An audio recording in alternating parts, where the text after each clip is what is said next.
Usted nace en Antofagasta y su familia tenía una sastrería muy grande. No era una sastrería que tenía mi padre, sino que es lo que se llamaba en ese tiempo una tienda. Y en ese tiempo él fundó una tienda especial, primero para señoras que se llamó Las Novedades y después otra para hombres que se llamó Casa Carmona. Y bueno, él llegó a Antofagasta, era oriundo de Ovalle, era hijo de don Antonio Carmona, que a su vez era hijo del primer Juan de Dios Carmona, que es el que descubrió el mineral de Arqueros.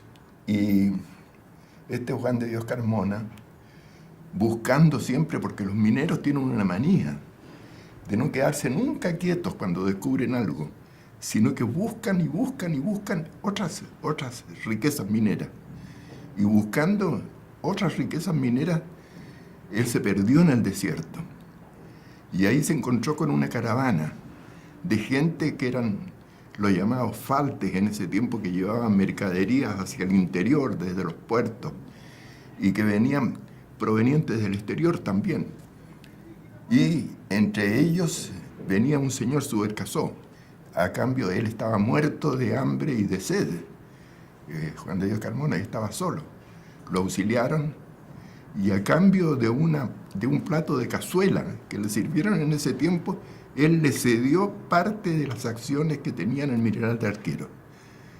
Y de ahí viene la gran fortuna de los Subercasó. Y la desfortuna de Juan de Dios Carmona, que fue diluyéndose y en fin.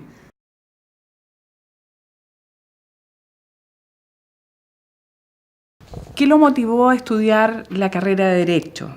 En el fondo, mi padre quería que yo estudiara medicina, pero yo no tenía ninguna afición por la medicina, por lo científico, sino que también me tiraba más el estudio de la historia, del derecho, de la ciencia jurídica. Cuando había empezado el segundo año de leyes, enfermé gravemente de una tuberculosis pulmonar que me tuvo muy postrado, y ahí me devolví yo a Antofagasta. Después de mucho, volví a Santiago a buscar algún tratamiento para esta enfermedad, acompañado.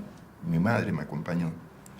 Y ahí caí en manos del doctor Sotero del Río, que era un prominente tisiólogo en ese tiempo. Pasé 6 meses en cama. Leí cuánta cosa se me caía a mis manos en ese tiempo y prácticamente me propuse continuar mi estudio de Derecho después. Y así fue. Perdí 2 años en este asunto, pero terminé total y absolutamente recuperado. Usted fue testigo presencial del acontecimiento de la matanza del Seguro Obrero el año 1938, durante el gobierno de don Arturo Alessandri Palma. ¿Cómo vivió ese momento? Nosotros habíamos terminado la última clase de la mañana en ese momento. Eran alrededor de las 12:15 de la mañana. Cuando apareció ahí un compañero de curso nuestro de segundo año de leyes, que nos vio que estábamos ahí conversando, después le dijo: ¿qué hacen aquí? Salgan, que aquí va a suceder algo muy grave. Y en ese mismo momento que salimos nosotros, vimos que se cerraban herméticamente las puertas de la universidad, de la Casa Central, y vimos que un capitán de ejército, junto con unos soldados, emplazaban ahí un cañón de artillería en la escala del Club de la Unión, cuando de repente sentimos 2 cañonazos de que derribaron la puerta de la universidad e hicieron grave daño ahí en el hall de entrada de la Universidad de Chile. Entraron ellos y rápidamente se rindieron los muchachos que habían tomado como rehén ahí a don Juvenal Hernández. Era un grupo bastante grande, había estudiantes de medicina, dentística y otros. Y al llegar a Agustinas, recibieron como una orden de que se devolvieran y los ingresaron a la caja de seguro, donde después ocurrió lo que todo el mundo sabe, que fueron prácticamente muertos. Fue una aventura que hicieron en ese momento y que realmente fue tremendamente dolorosa, por los muchachos que intervinieron en ello y por la forma que se desarrollaron las cosas. El año 1940 usted fue elegido presidente del Centro de Alumnos de la Facultad de Derecho de la Universidad de Chile. ¿Podría contarnos cómo fue ese periodo de dirigente estudiantil? Dominaba la escuela de Derecho ahí en el Centro de Alumnos, más o menos en ese tiempo, un estudiante muy valioso, que estaba en un curso antes que el mío, que era Bolo de Taitelum, era miembro del Partido Comunista ya, y salía por una inmensa mayoría, y siempre se elegía a las posibilidades como candidato de un alumno que estuviera en el cuarto año de leyes. En ese tiempo estábamos en el cuarto año de leyes nosotros. Y entonces todo el mundo se fijó en ese curso, en mí, de que yo gané, pero en una forma abrumadora. Porque saqué más de 400 votos contra 280 de todo el Frente Popular.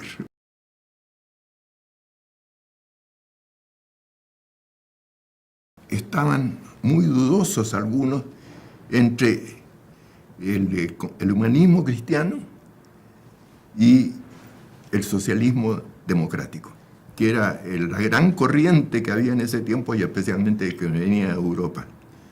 Era una atracción muy, muy grande. Y por otra parte, este humanismo cristiano que se estaba desarrollando con la ruptura de la falange con respecto al Partido Conservador y que estaba diseñando, ¿no es cierto?, una serie de cosas y muy fundamentalmente que también pretendía que hubiera una gran renovación generacional de la política en este país. Empezaban no discusiones, sino que debates o reuniones para atraer a los estudiantes universitarios ahí, más o menos precisando estas ideas. Ignacio Palma nos llevó varias veces a hablar con Eduardo Frei, que hacía como cabeza doctrinaria de la Falange Nacional en ese tiempo, y de ahí nació una comunión más o menos de idea, de exposición de él, que ponía muy bien, y que tenía la paciencia de escucharnos y de resolver los problemas y que nos daba categoría de interlocutores a todos, los que nos atraía bastante también. Me atrajo de tal manera estas posiciones de Eduardo Frei que determiné yo a ingresar a la Falange Nacional en ese tiempo. El año 1947 usted es elegido regidor y alcalde de la Municipalidad de Antofagasta. ¿Cuáles fueron, don Juan de Dios, sus banderas de lucha en su mandato? Yo fui elegido regidor el año 47 y alcalde el mismo año, el 47. Y fue producto precisamente en la aplicación de la Ley de Defensa de la Democracia que los regidores que había del Partido Comunista en la Municipalidad de Antofagasta fueron tomados y llevados a Pisagua. Y de ahí quedamos un grupo más chico ahí, y por lo tanto yo quedé como alcalde de Antofagasta. Hubo un gran movimiento en el norte, fundamentalmente en las provincias de Tarapacá, Antofagasta y Atacama, el año 46, en el cual usted participó activamente. ¿Qué recuerda de los cabildos del norte, de la construcción o de la finalización de la construcción del ferrocarril de Antofagasta a Salta? Las municipalidades ahí se recordaron que los cabildos, o sea, la convocatoria de los vecinos para plantear sus asuntos, habían sido el gran motor, ¿no es cierto?, incluso de la independencia de Chile y de la conducción de la sociedad. En cada una de las municipalidades se convocó a estos cabildos y de ahí nació un movimiento que se llamó los Cabildos del Norte, pidiendo con la urgencia que tenían que atenderse los problemas y muy especialmente no solo el problema de los servicios, que no había agua, que no había luz, en fin, sino que también el problema del abastecimiento. La ley de cabotaje, creyendo que hacía un bien,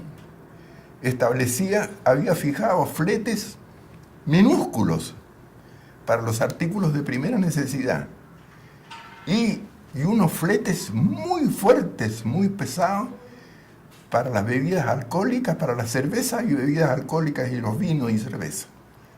¿Qué sucedía? Que los barcos venían repletos de vino y de cerveza, por su conveniencia, porque le sacaban un gran provecho al flete.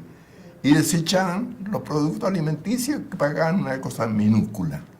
Una sandía ahí en Concepción la compré yo en 50 centavos de ese tiempo. ¿Sabe cuánto valía una sandía en Antofagasta? 50 pesos. La gente con razón pedía que se abriera la frontera y que se formara una especie de frontera libre alimenticia para poder recibir no solo los productos del sur, que podían venir de los productores chilenos, sino que también de cualquier parte del mundo, y muy especialmente del norte argentino y muy especialmente de Salta. Y por eso también ese ferrocarril, el ferrocarril de Antofagasta-Salta, cuya iniciación se había hecho en 1906, estábamos en 1947, 46, 47, y recién se estaba anunciando la terminación de ese ferrocarril.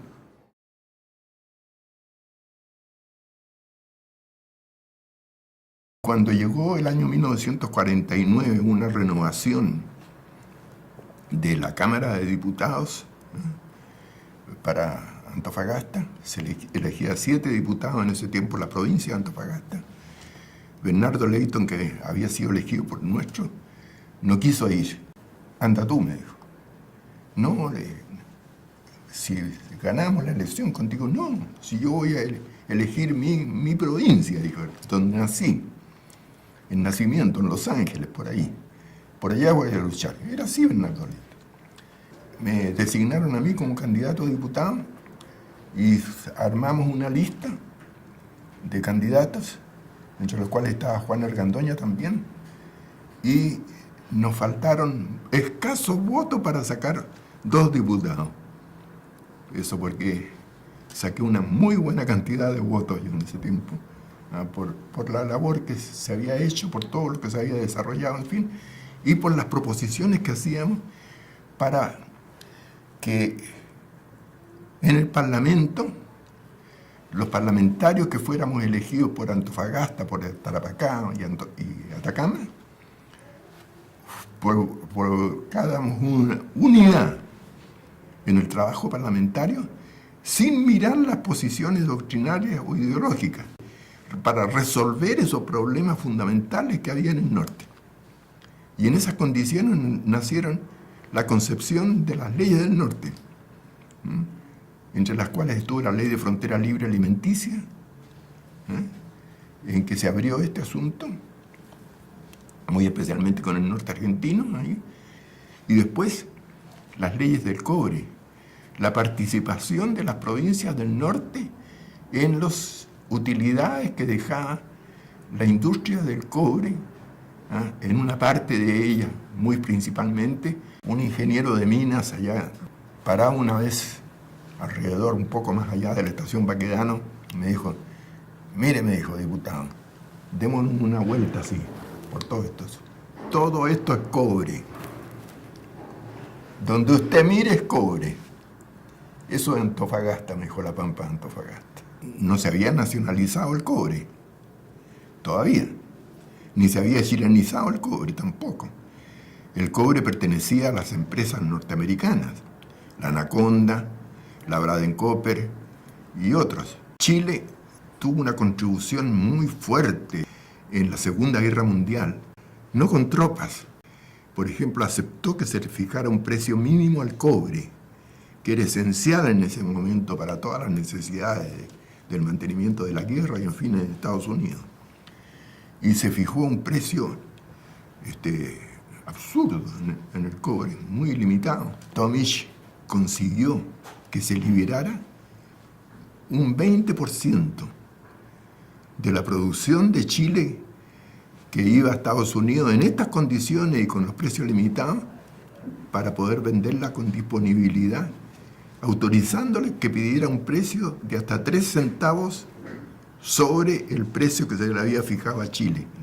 Y entonces, eso pedimos nosotros, una participación de las provincias del norte, productoras de cobre, para, por medio de las municipalidades o por medio de los centros de desarrollo, pudiera también invertirse en las provincias que necesitaban con urgencia la solución de montones de problemas. Esos fueron los primitivos fondos del cobre.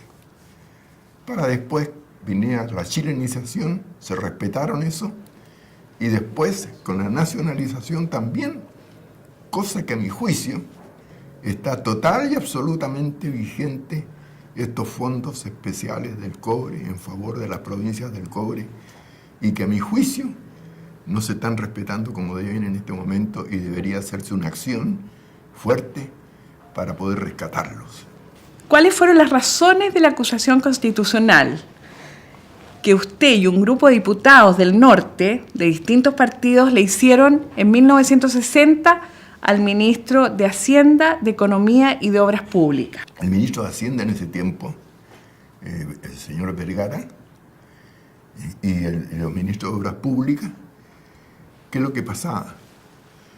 Que esos fondos no entraban, es decir, deberían ser considerados para invertirlos. Y ellos hicieron el presupuesto, pero no cumplieron como corresponde con la incorporación de esos recursos que reclamábamos las provincias del norte. Se le hizo varias advertencias sobre este asunto y entonces no quedó otra cosa en vista de que no soltaban la mano para estos recursos, que la acusación constitucional en contra de los ministros de Hacienda y de Obras Públicas. Planteé de que no él estaba haciendo cargo nosotros de mal uso y de defraudación y de un cargo delictuoso a los ministros, sino que un incumplimiento simple de la ley clarísima a este respecto. Desgraciadamente las mayorías estaban armadas por otro lado y se desechó, pero se arregló el asunto de los fondos del cobre y los devolvieron por eso. ¿Usted estuvo de acuerdo con la nacionalización del cobre? Totalmente. ¿Qué relación tuvo con los Alessandri y en esto de los actores políticos de la década del 60 al 70? También me gustaría saber su opinión respecto de Eduardo Frei Montalva y Salvador Allende, que fueron presidentes de la República. Cuando yo fui elegido diputado en el año 49 y planteamos esta idea de la unidad parlamentaria para sacar adelante las cosas que nos interesaban a las provincias del norte, don Fernando Alessandri, que estaba de presidente del Senado y era al mismo tiempo senador por Tarapacá y Antofagasta, le puso la mano encima del asunto y me dijo: usted va a ser el secretario permanente de esta comisión. Y a veces don Arturo llegaba ya con su manera de ser, ya con los 80 y tantos años que tenía, y estaba ahí en las tardes, llegaba, abría la puerta: ¿están ocupados todavía? Sí. ¿Y de qué se trata esto?, dijo una vez. Bueno, aquí estamos los parlamentarios del norte. Del norte, dijo. Yo fui senador por Tarapacá, el León de Tarapacá, y después fui senador por Antofagasta, dijo. Yo quiero incorporarme también, dijo. Y se sentó ahí. No, pero aquí, dijo nomás. Y la relación que después se tuvo con don Jorge Alessandri en el Consejo de Estado, ocurrió lo mismo. Él era un hombre de mucha apertura. De Salvador Allende tengo recuerdos de que él fue una persona muy curiosa porque despertaba mucha votación donde fuera. Él desfiló por todas las circunscripciones electorales del tiempo durante la Constitución del 25. Fue senador por Tarapacá y Antofagasta. Fue senador por Valparaíso. Fue senador por el extremo sur. O sea que prácticamente en todas partes iba, asentándose ahí y tal vez como preparándose para ser conocido y para poder desarrollarse como candidato presidencial con posterioridad. Usted fue designado ministro de Defensa del presidente Eduardo Frei Montalva entre los años 64 y 68, y en tal carácter conoció de cerca la situación del Ejército y de las Fuerzas Armadas. Realmente la situación material muy especialmente del ejército, era deplorable cuando yo me asumí el Ministerio de Defensa. ¿Para qué le digo? Fui a Punta Arenas, estaban hasta vidrios rotos en las ventanas, en Punta Arenas, con ese clima. Yo le voy a decir que cuando me tocó ir a Balmaceda, a mí, cuando se produjo la muerte del teniente Merino, y casi estuvimos a punto de ir a una guerra, yo pedí una información muy clara de lo que había en ese tiempo, y uno de los encargados, ahí no voy a decir quién, me dijo: ministro, sepa usted hasta dónde puede llevar las cosas, pero tenemos armamento para 6 días en caso si estalla una conflagración. Para 6 días, no hay más. Junto a Bernardo Leighton y William Thayer, usted integró la Comisión Especial Investigadora sobre los Sucesos de El Salvador. ¿Qué relato tiene sobre ese hecho? Se declaró una huelga porque El Salvador estaba siempre en muy malas condiciones de tipo económico, en fin. Y ahí se nombró jefe de plaza al general Pinochet, no don Augusto, sino que el otro Pinochet, ya desaparecido, Manuel Pinochet. Se habían juntado ahí montones de parlamentarios de un lado y de otro, de la gente que quería una asamblea sindical. El jefe de plaza dijo: no se puede, y mandó un capitán para que pudiera colocarse a la entrada y decir que no estaba previsto eso ni estaba autorizado. Cuando llegó ese capitán ahí, alguien tiró un tiro de dinamita y lo tiró y cayó y lo hirió en una pierna a ese capitán, que cayó entonces y la gente creyó que lo habían muerto. Y entonces ahí empezó un tiroteo. Desgraciadamente murieron algunas personas ahí. Eso fue El Salvador. Usted fue el autor de la ley sobre el control de armas. ¿Podría contarnos qué lo impulsó a redactar esa ley? Bueno, esta ley de control de armas fue producto del asesinato de don Edmundo Pérez Ujovich. Allende había indultado a los hermanos Rivera Calderón, creo que se llamaban.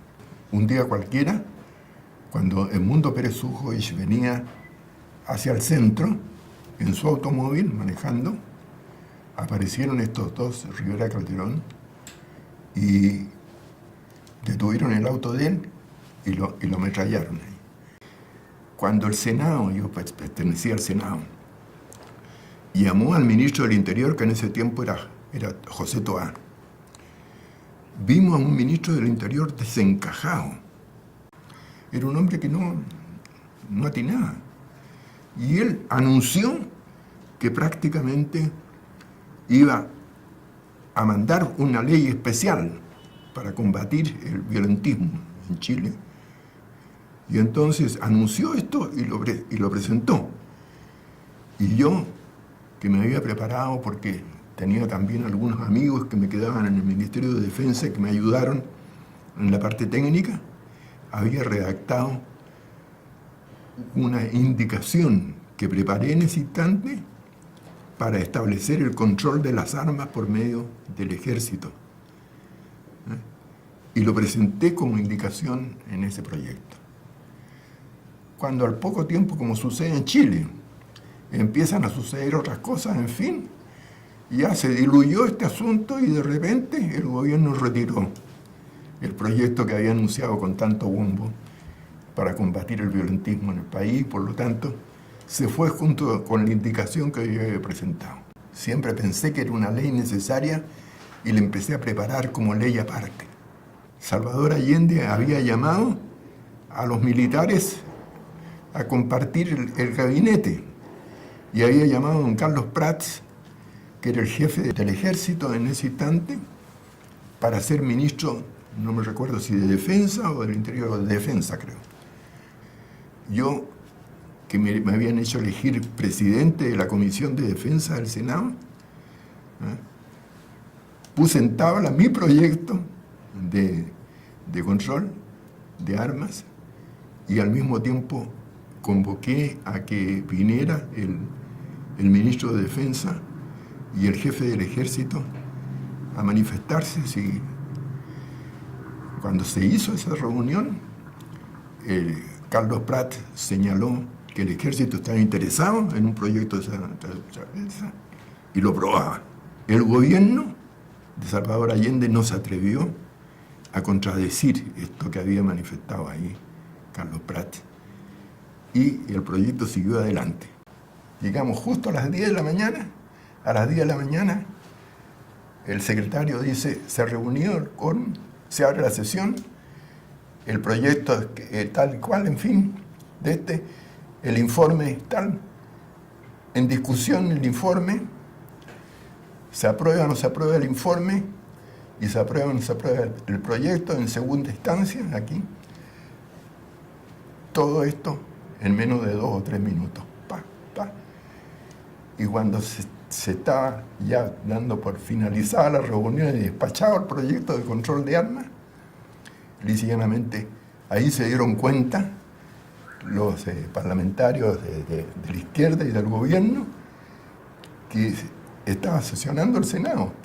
Y ellos estaban confiados en que iban a llegar hasta las 10:15 para ingresar a la sala. Así que en tropel ingresaron ahí Teitelbaum, María Elena Carrera y otros que estaban ahí. Y cuando vieron que lo que se había hecho, ¿para qué le digo lo que pasó? Porque me taparon a improperios. Y yo miré al techo y me quedé tal como estoy aquí en este instante, sin moverme.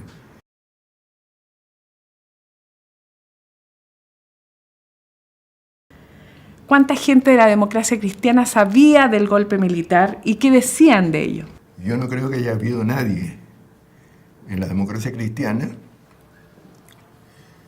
y si hay alguien que pudo haberlo sabido por el cargo que sustenté y por la confianza que tenían muchos militares de ese tiempo en mi persona, podría haber sido yo, pero yo no tenía idea que iba a ocurrir. ¿Usted renuncia o es expulsado por la democracia cristiana? Mire, lo único que a mí me interesaba, estoy hablando yo del año 76 ya, 76. Y yo estaba luchando mucho, planteándole mucho a los amigos que tenía ahí en las Fuerzas Armadas, que se abriera camino la posibilidad de recuperar la democracia en nuestro país y que, salieran las cosas desde un punto de vista constitucional. Se llevó la idea porque se estaba estudiando por una comisión que estudiaba la redacción de una nueva constitución. El ministro de Justicia de ese tiempo, don Miguel Schweitzer, me llama un día y me dice que tienen la idea de formar esta comisión lo más amplia posible. Me dice, van a formar parte de ella los expresidentes de la República, va a formar parte, me dice, don Eduardo Frei, don Gabriel González Videla y don Jorge Alessandri, y al mismo tiempo también los más altos dignatarios, me dice, de una serie de actividades, las más importantes, Contraloría, impuestos internos, en fin, colegio de abogados, en fin. Entonces quisiera saber, me dijo, si usted estaría dispuesto a formar parte de esto, sin compromiso, con sus ideas. En principio la acepté y le dije siempre que yo manifestara mi independencia de criterio para ir allá y que que se respete mi independencia de criterio. Lo aceptó plenamente él, en fin, y yo me fui entonces al partido a decir lo que había hecho y a pensar que me iban a recibir con aplauso. Me encontré con la novedad que Frei, que había sido designado ahí, dijo que no iba a aceptar. Y que entonces se me indicó que yo también debía declinar este asunto. Yo le dije, cometen un error. Yo creo que cometen un error porque Si se va a estudiar una cosa con los más altos personeros, les dije yo, de los regímenes pasados que no tienen nada que ver con el gobierno militar ni nada de eso, que se va a estudiar esto, ¿por qué no participar ahí, saber y tratar de aportar también algunas cosas? Entonces, estoy convencido, le dije yo, que yo no soy el equivocado aquí. Entonces pido permiso, le dije. Al día siguiente se me avisa que bajo la presidencia de don Patricio Aylwin me habían expulsado de la Democracia Cristiana. ¿En qué año fue designado embajador de Chile en España? Me llamó un día el general Pinochet y me dijo de que yo tenía que aceptar porque me había hecho 2 ofrecimientos antes de embajada y yo le había dicho que no. La tercera es la vencida, me dijo. Y el que me pisa la mano se va a encontrar con una cosa muy, muy embromada, me dijo. Entonces, no, le dije, no quiero pisarle la mano. Entonces, acepté la embajada en España. A su juicio, ¿qué es lo que más destacaría de la Constitución de 1980? ¿Cuál es el principal derecho que tiene la persona humana en este momento reconocida por la Constitución? El derecho a la vida no estaba consultada en la Constitución del 25. No hay ninguna referencia al derecho a la vida. La primera que establece el derecho a la vida es la Constitución del 80. Y la establece en el primer lugar. Este es el derecho más esencial, el derecho a la vida de la persona. El artículo 1 señala que el Estado está al servicio de la persona humana y no lo contrario, la persona al servicio del Estado, que es lo que nos sucedía con la Constitución del 25.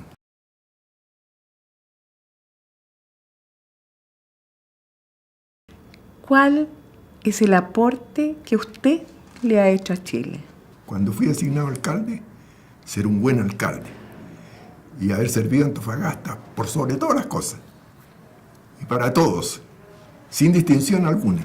Enseguida, cuando fui diputado, la unidad de todos los parlamentarios del norte para servir y resolver las cosas fundamentales. Ministro de Defensa, igual. Senador, igual. Con la ley de control de armas, en fin, y todo lo demás. ¿Qué consejo le daría a un joven para que participase en política hoy?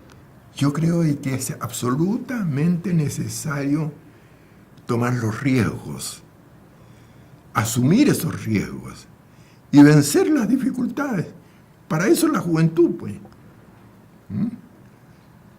Y usted ve que aún con la edad que tengo en este momento, no me omitiría yo en hacer algunas cosas que sí hay que hacerlas ahora en este instante.